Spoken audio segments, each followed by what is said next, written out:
Hello friends, welcome to Priya's Kitchen. இன்னைக்கு நம்ம பார்க்க போற ரெசிபி சூப்பர் டேஸ்டியான street food Mumbai style pav bhaji. வீட்லயே குழந்தைங்களுக்கு எப்படி ஹெல்தியா நம்ம செஞ்சு கொடுக்கலாம், அது ஈஸியாவும் செய்யலாம்னு சொல்ற டிப்ஸ் அண்ட் ட்ரிக்ஸை நான் ஷேர் பண்ணியிருக்கேன். இந்த வீடியோ ஸ்கிப் பண்ணாம பாருங்க. செஞ்சு பார்த்துட்டு குழந்தைங்களுக்கும் கொடுங்க. எப்படி இருந்ததுன்னு எனக்கு கமெண்ட் செக்ஷன்ல சொல்லுங்க. இப்போ இது என்னோட ஸ்டைல்ல எப்படி பண்ணலான்னு பார்க்கலாமா? இதுக்கு நான் 200 கிராம் அளவு பட்டாணி எடுத்திருக்கேன். பச்சை பட்டாணியில் இது காஞ்ச பட்டாணி தான். நைட் ஒரு 8 ஹவர்ஸ் ஊற போட்டிருந்தேன். இதை இப்போ நம்ம ப்ரெஷர் குக்கரில் சேர்த்துக்கலாம். அந்த தண்ணியை நல்லா அலசிட்டு நல்ல தண்ணி கூட சேர்த்து பட்டாணியை சேர்த்துக்கோங்க. இது கூட பீட்ரூட் ஒரு பீட்ரூட் மீடியம் சைஸ் பீட்ரூட் ரஃப்பாக சாப் பண்ணி சேர்த்துக்கிறேன். கேரட் ஒரு 2 கேரட் ரஃப்பாக சாப் பண்ணி சேர்த்துக்கிறேன். உருளைக்கிழங்கு ஒரு 2 மீடியம் சைஸ் உருளைக்கிழங்கு சேர்த்துருக்கேன். இது கூட ஒரு டீஸ்பூன் அளவு மஞ்சப்பொடி, கொஞ்சமாக இந்த வெஜிடபிள்ஸ்க்கு தேவையான அளவு உப்பு எல்லாத்தையும் சேர்த்து நல்லா கலந்து விட்டு ஒரு 4 விசில் 4லேருந்து 5 விசில் விட்டுக்கோங்க. விட்டுட்டிங்கன்னா உங்களுக்கு வெஜிடபிள்ஸ் அப்புறம் பட்டாணி எல்லாமே நல்லா வெந்து வந்துடும்.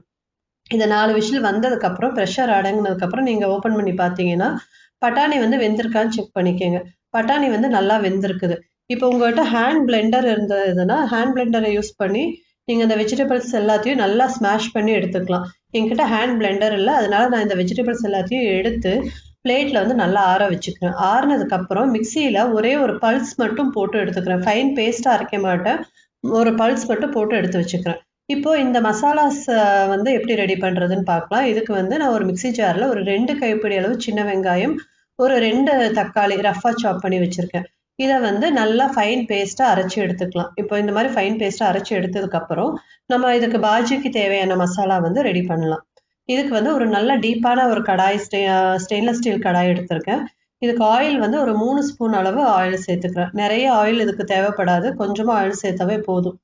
ஆயில் நல்லா சூடாகுதான்னு பார்த்துக்கோங்க. சூடு ஆனதுக்கப்புறம் ஒரு டைப் ஜஸ்ட் ஒரு 2-3 பிஞ்ச் அளவு கசூரி மேத்தி, வெந்தயக்கீரை காய வச்சு வச்சுருப்பீங்க இல்லையா, அது சேர்த்துக்கோங்க. க்ரஷ் பண்ண கசூரி மேத்தி, 1 ஸ்பூன் அளவு நல்ல கார மிளகாத்தூள், அப்புறம் 2 ஸ்பூன் அளவு தனியாத்தூள் சேர்த்து நல்லா சாட் பண்ணிக்கோங்க. கருக விட்டுடாதீங்க. நீங்கள் சிம்மில் இந்த ஸ்டேஜில் சிம்மில் வச்சுக்கிங்க அடுப்பை. நல்லா அந்த மசாலாஸ் இதில் ஆயிலில் நல்லா ரோஸ்ட் ஆகணும். ஆனதுக்கப்புறம் நம்ம வெங்காய தக்காளி பேஸ்ட் அரைச்சி வச்சுருந்தோம் இல்லையா, அதை இது கூட சேர்த்து நல்லா கலந்து விட்டுக்கோங்க. கலந்து விட்டுட்டு நம்ம அரைச்சி பேஸ்ட் கூட அந்த மிக்சி ஜாரில் கொஞ்சமாக தண்ணியும் சேர்த்து இது கூட கலந்து விட்டுக்கலாம். விட்டுட்டு ஒரு 5 நிமிஷம் இதை நல்லா வதக்கிக்கிங்க. வெங்காய தக்காளி பச்சையாக நம்ம அரைச்சிருக்கோம், அதனால அது பச்சை வாசம் போகிற அளவுக்கு வதக்கிக்கங்க. இஞ்சி பூண்டு பேஸ்ட் இப்போ 1 ஸ்பூன் அளவு சேர்த்துக்கிறேன். கொஞ்சமாக மஞ்சள் பொடியும் சேர்த்துக்கிறேன். சேர்த்துட்டு எல்லாமே பச்சை வாசம் போகிற அளவுக்கு நம்ம வதக்கிக்கலாம். இது நல்லா வதங்கிட்டு இருக்கு.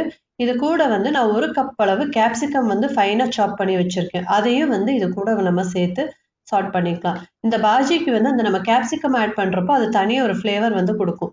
இப்போ இது கூட நான் பாவ்பாஜி மசாலா, நான் வீட்லேயே அரைச்சி வச்சிருக்கிற பாவ்பாஜி மசாலா பவுடர் சேர்த்துறேன். நீங்கள் ரெடிமேட் மசாலா வேணாலும் ட்ரை பண்ணி பாருங்கள். நான் வீட்டில் அரைச்ச பவுடர் தான் சேர்க்குறேன். இப்போ இத்தனை குவான்டிட்டிக்கு நான் ஒரு 4லேருந்து 5 ஸ்பூன் அளவு பாவ்பாஜி மசாலா சேர்த்துருக்கேன். இதை மசாலா சேர்த்ததுக்கப்புறம் ஒரு 5 நிமிஷம் நல்லா வதக்கிக்கங்க. அந்த மசாலாவோட பச்சை வாசம் உங்களுக்கு போகட்டும், அது வரைக்கும் வதக்கிக்கங்க. இது நல்லா வதங்கட்டும். வதங்கினது உடனே இப்போ மூடி போட்டிங்கன்னா ஒரு 5 மினிட்ஸில் நல்லா வதங்கிடும். இப்போ இது கூட நான் பிளெண்ட் பண்ணி வச்சிருக்கிற வெஜிடபிள் பியூரி, அந்த பாஜிக்கு ரெடி பண்ணி வச்சுருந்தோம் வெஜிடபிள்ஸு, அதை சேர்த்துக்கிறேன். சேர்த்து மிக்ஸ் பண்ணி விட்டுட்டு நம்ம அந்த அரைச்ச மிக்சி ஜார்லையே ஃபுல்லாக ஒரு மிக்சி ஜார் அளவுக்கு தண்ணி எடுத்திருக்கேன் பாஜிக்கு தேவையான அளவு. அந்த தண்ணியும் இந்த ஸ்டேஜில் நான் சேர்த்துக்கிறேன். அது சேர்த்து கொஞ்சம் நல்லா கொதி வரட்டும்.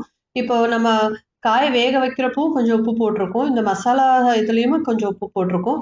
இதை தண்ணி ஊற்றுனதுக்கப்புறம் நீங்கள் உப்பை செக் பண்ணிவிட்டு உப்பு உங்களுக்கு தேவைப்பட்டுச்சுன்னா இன்னும் கொஞ்சம் உப்பு நம்ம சேர்த்துக்கலாம். இப்போ இந்த பாஜிக்கு இன்னும் கொஞ்சம் உப்பு தேவைப்பட்டுச்சு. நான் இந்த ஸ்டேஜில் கொஞ்சமாக உப்பு நான் சேர்த்துக்கிறேன். சேர்த்து நல்லா கொதிக்க விடுங்க. அந்த பாஜி ஒரு 5லேருந்து 10 நிமிஷம் கொதிச்சதும் கடைசியில் ஒரு துண்டளவு பட்டர் சேர்த்து நல்லா கலந்து விட்டுக்கோங்க. கலந்து விட்டு அது ஒரு கொதி வந்துருச்சுன்னா உங்களுக்கு சூப்பரான பாஜி ரெடி ஆகிடும். இதுக்கு நம்ம அந்த பாவ் பண்ணை வச்சு எப்படி சர்வ் பண்ணலான்னு உங்களுக்கு காமிக்கிறேன். ஒரு தோசைக்கல்லில் நெய்யை தடவிட்டு ஹோல் பாவை எடுத்து இந்த மாதிரி ஸ்லிட் பண்ணிக்கோங்க. ஸ்லிட் பண்ணிவிட்டு அந்த சைடு திருப்பி போட்டு கொஞ்சம் ரோஸ்ட் பண்ணிக்கோங்க. அந்த சைடு கலர் சேஞ்ச் ஆகிற அளவுக்கு நம்ம டோஸ்ட் பண்ணிக்கலாம். ப்ரெஸ் பண்ணி விட்டு நல்லா டோஸ்ட் பண்ணிக்கோங்க. அந்த இந்த பக்கமும் நம்ம நல்லா நெய்யை தடவி விட்டுக்கலாம். அந்த சைடு வந்து நல்லா வெந்ததுக்கு அப்புறம் ரோஸ்ட் ஆனதுக்கு அப்புறம் திருப்பி போட்டுட்டு அதுக்கு மேல லேசா வந்து அந்த நான் பாவ் பாஜி மசாலா பவுடர் இருந்தது இல்லையா, அதை ஸ்ப்ரிங்கிள் பண்ணிக்கிறேன்.